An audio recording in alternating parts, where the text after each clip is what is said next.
السلام علیکم ورحمۃ اللہ وبرکاتہ۔ ہم قرآن مجید ترجمے تفسیر سے سنیں، سیکھیں، عمل کریں تاکہ مسلم بائی برتھ کی بجائے مسلم بائی پریکٹسنگ اسلام بن جائیں۔ اعوذ باللہ من الشیطان الرجیم، بسم اللہ الرحمن الرحیم۔ ما كان محمد أبا أحد من رجالكم ولكن رسول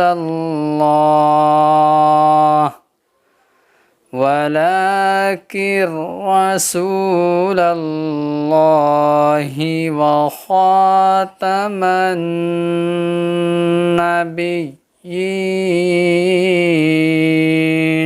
وكان الله بكل شيء عليما۔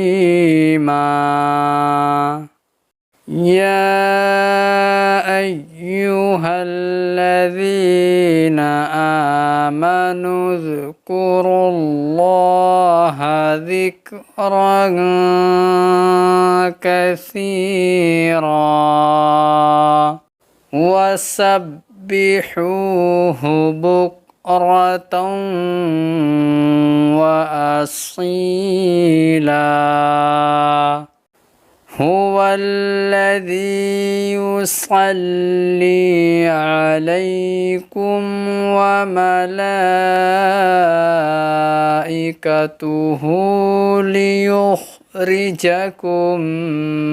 من الظلمات إلى النور وكان بالمؤمنين رحیما۔ ڈیئر ویورز، السلام علیکم ورحمۃ اللہ وبرکاتہ۔ سورہ الاحزاب آیات 40 سے 43 تک کا ترجمہ پیش خدمت ہے۔ لوگو، محمد صلی اللہ علیہ وسلم تمہارے مردوں میں سے کسی کے باپ نہیں، لیکن آپ اللہ تعالیٰ کے رسول ہیں اور خاتم النبیین ہیں، اور اللہ تعالیٰ ہر چیز کا بخوبی جاننے والا ہے۔ مسلمانوں، اللہ تعالیٰ کا ذکر بہت زیادہ کرو اور صبح شام اللہ تعالیٰ کی پاکیزگی بیان کرو۔ وہی ہے جو تم پر اپنی رحمتیں بھیجتا ہے اور اس کے فرشتے تمہارے لیے دعائے رحمت کرتے ہیں تاکہ وہ تمہیں اندھیروں سے اجالے کی طرف لے جائے، اور اللہ تعالیٰ مسلمانوں پر بہت ہی مہربان ہے۔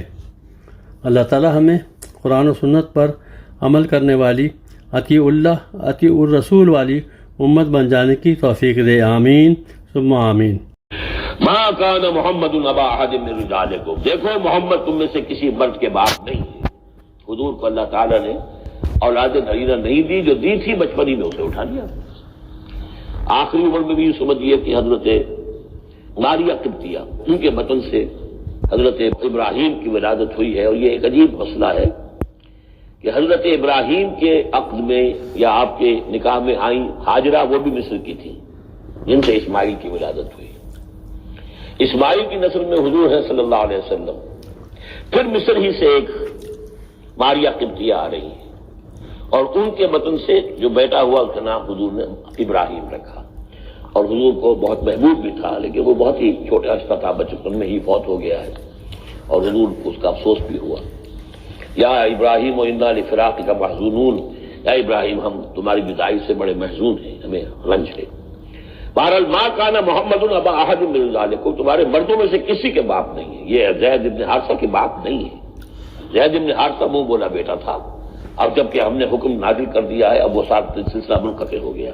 ولکن رسول اللہ و خاتم النبیین، بلکہ یہ اللہ کے رسول ہیں اور نبیوں کی مہر ہیں۔ اب نبوت ختم ہو رہی ہے ان پر، اب کوئی نبی آنے والا نہیں، لہذا جتنی بھی رسومات جاہلیت کی تھیں، اگر ان کے ذریعے سے وہ ختم نہ ہو تو پھر کس کے ذریعے سے ختم ہوگی؟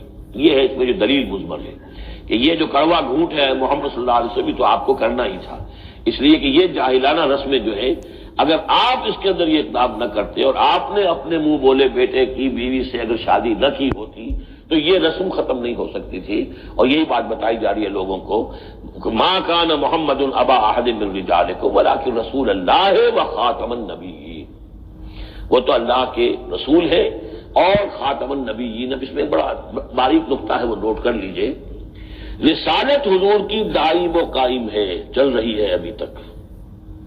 فرق صرف یہ ہے کہ اس وقت تک براہ راست آپ بنفس نفیس اپنی رسالت کے فرائض ادا کر رہے تھے، اب بائی پراکسی ہے، اب امت کے ذریعے سے ہے، جو بھی آپ کے امتی ہیں، جو بھی دین کے خادم ہیں، جو بھی قرآن کے پیغام کو پہنچا رہے ہیں، جہاں تک پہنچا رہے ہیں، وہ رسالت محمدی کا پیغام پہنچ رہا ہے، رسالت محمد کی ہے صلی اللہ علیہ وسلم۔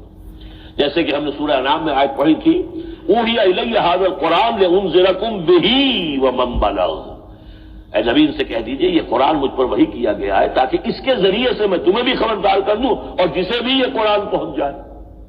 اسی لیے امت کو آپ ہدایت دے کر گئے تھے، فَلْيُبَلِّغِ الشَّاهِدُ الْغَائِبَ، اب یہ تمہارا کام ہے اس قرآن کی تبلیغ کرو اور پہنچاؤ، جو بھی یہاں نہیں ہے ان تک پہنچاؤ۔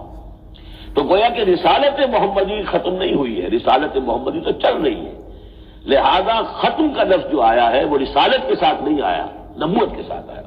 نبوت ختم ہو گئی جب وحی کا دروازہ بند ہو گیا، نبوت ختم ہو گئی۔ نبوت محمدی آپ کی ذات کے ساتھ تھی، وہ جیسے ہی آپ کی ذات جو ہے وہ اس دنیا سے اس نے پردہ کیا، اس کے ساتھ ہی آپ کی وہ نبوت کا دروازہ بند ہو گیا۔ لیکن رسالت محمدی وہ تو دائم و قائم ہے، اسی لیے یاد دیکھیے ولیکن رسول اللہ ہے وخاتم النبیین، آپ تو اللہ کے رسول ہیں اور دائم ہے اور قائم ہے، اور خاتم النبیین ہے اور نبیوں کی مہر ہے، وکان اللہ بکل شیء علیما، اور یقینا اللہ تو ہر چیز کا علم رکھنے والا ہے۔ Dear valued viewers, Assalamu alaikum. By the blessing of Allah subhanahu wa ta'ala, the audio version of Listen Quran with Tarjuma project was launched in 2017. The concept, design and direction was done by Munir Ahmed Khan, USA in the same year.